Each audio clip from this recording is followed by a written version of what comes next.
Welcome to another story presentation from Read Me a Story Inc., located on the web at readmeastoryinc.com.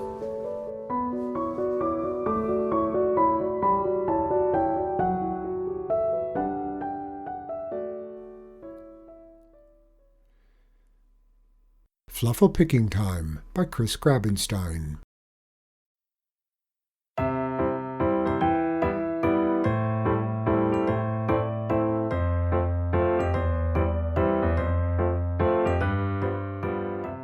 With one whiff of the early morning breeze, Charlotte Appleby knew it was fluffle-picking time in Plush Grove.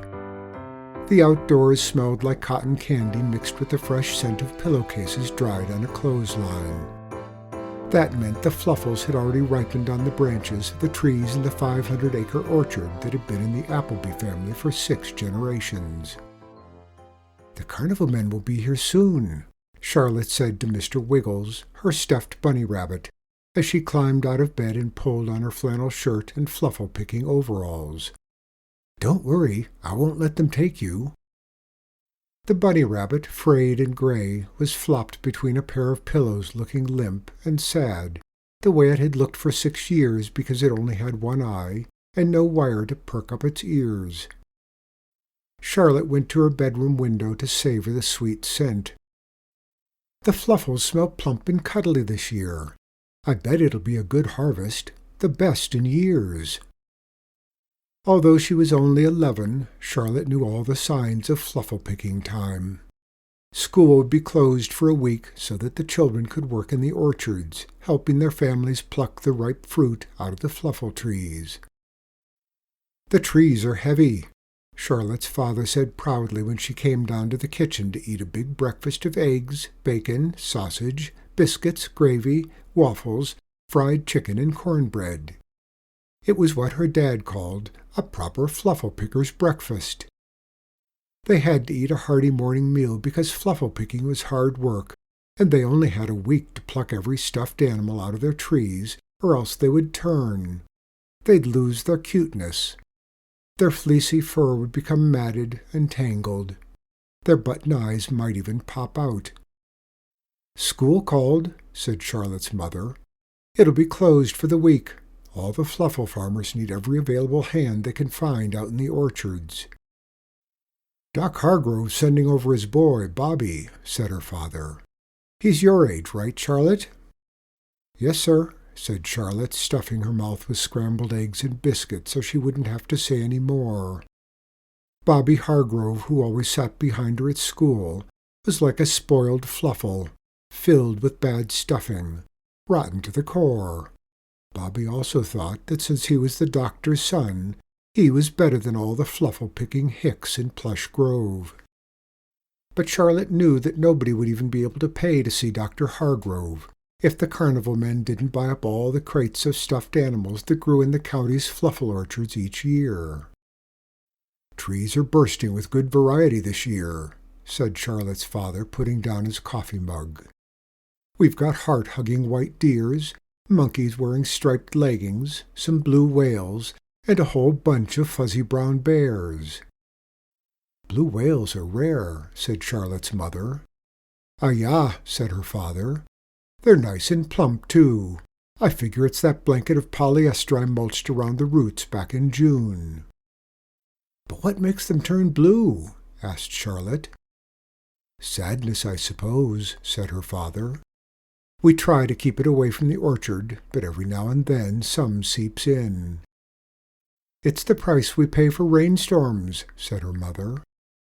Breakfast finished, Charlotte headed out to the barn to grab her picking ladder and a stack of wood-slatted bushel baskets.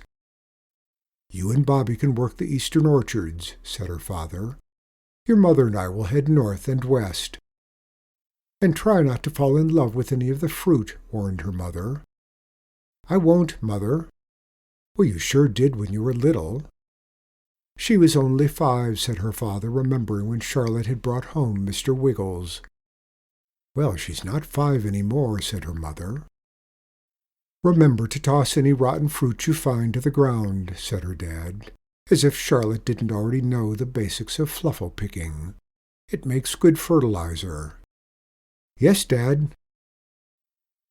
Charlotte headed off to the eastern orchards where the fluffle trees were lined up in tidy rows as far as the eye could see. "Hey, wait for me!" shouted an annoying voice behind her.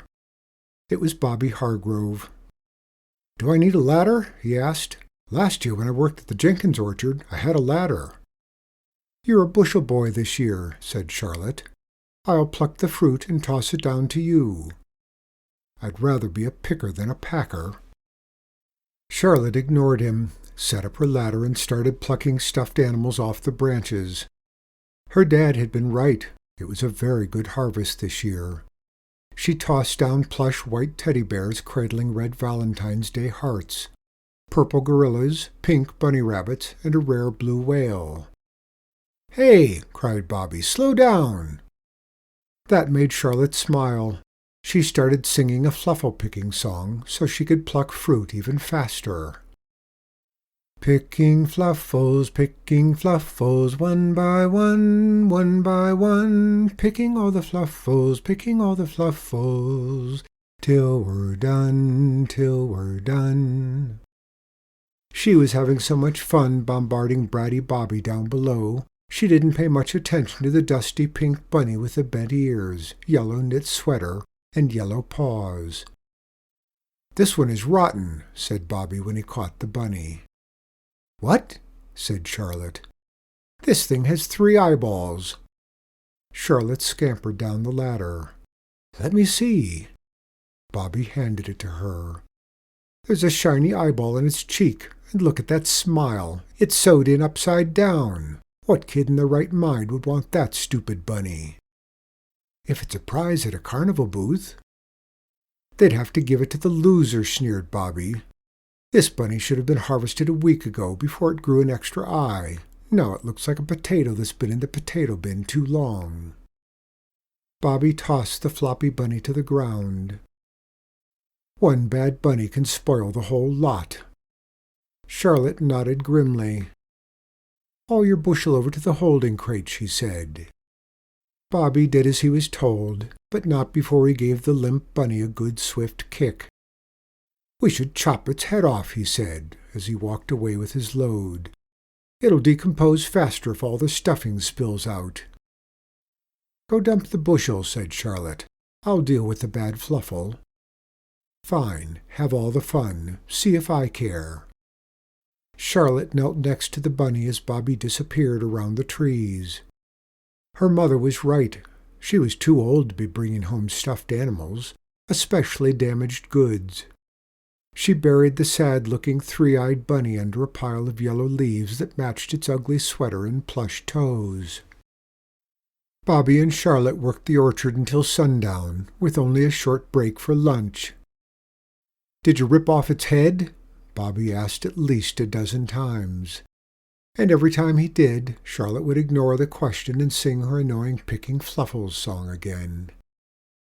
That night, after Bobby had gone home with a day's wages, Charlotte ate a late dinner with her parents. Nobody said much around the table. They were too hungry to chat. "Well," said Charlotte's father when he finally pushed back from the table, "we best turn in early. Tomorrow's going to be just as much work as today." "Not that we're complaining," said Charlotte's mother. "Didn't spy one rotten piece of fruit all day." "Good harvest," said her father. "Best in at least 6 years." Everybody said good night and headed off to bed. Charlotte went up to her room where Mr. Wiggles had been waiting patiently between his pillows all day long. "Can you keep a secret?" asked Charlotte. The stuffed bunny, of course, said nothing. His one button eye remained blank. "You want to know the best thing about Fluffle-Picking overalls?" Once again Mr. Wiggles didn't answer. "They're big and baggy, perfect for hiding stuff you're supposed to leave to rot under a tree." She took out the 3-eyed bunny with a bright yellow sweater. She had to peel away a wet yellow leaf before squeezing the freshly picked bunny into the pillow nook beside Mr. Wiggles. Charlotte looked at her 2 castaway bunnies, their heads side by side. All of a sudden, Mr. Wiggles seemed to have 2 eyes again because his cheek was smooshed right up against the cheek or the extra button had popped up on the new bunny. And the new bunny's sadly sewn frown, well, somehow it had turned itself upside down. Charlotte smiled. Her father had been right. It was a good harvest, the best in at least 6 years.